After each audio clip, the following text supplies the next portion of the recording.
تو مولانا فضل الرحمان دھرنا ختم کرنے جا رہے ہیں۔ وزیر برائے ریلوے شیخ رشید کا دعویٰ، کہتے ہیں کہ 1-2 دن میں آزادی مارچ کا معاملہ حل ہو جائے گا۔ جمہوریت کی آڑ میں پاکستان کے خلاف زبان ملکی مفاد میں نہیں، بھارت پاکستان کے ریاستی اداروں کو کمزور کرنا چاہتا ہے۔ فخر ہے عمران خان کی حکومت نے عقل مندی سے دھرنے والوں کو ہینڈل کیا۔ عمران خان کی حکومت 5 سال پورے کرے گی۔ پچھلے 4 روز سے جمہوریت کی آڑ میں کنٹینر پر جو پاکستان کے مفاد کے خلاف زبان استعمال کی گئی ہے وہ کسی صورت میں بھی پاکستان کے مفاد میں نہیں ہے۔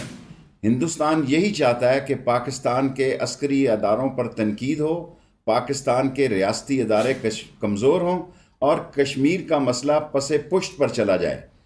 لیکن مجھے بڑی خوشی ہے کہ موجودہ حکومت نے، عمران خان کی حکومت نے بڑی دانش مندی اور عقل مندی سے اس مسئلے کو ہینڈل کیا ہے، اور انشاءاللہ مولانا جا رہا ہے 1-2 روز میں یہ مسئلے حل ہو جائیں گے، اور سیاسی پارٹیاں سیاسی طریقے سے اپنا حق منواتی ہے، نہ کہ محمود اچکزئی جیسے لوگوں کو ساتھ رکھ کے وہ ایسا تاثر دینا چاہتی ہیں جیسے ملک کے خلاف کوئی ایک انتشار اور خلفشار کا ماحول ہو۔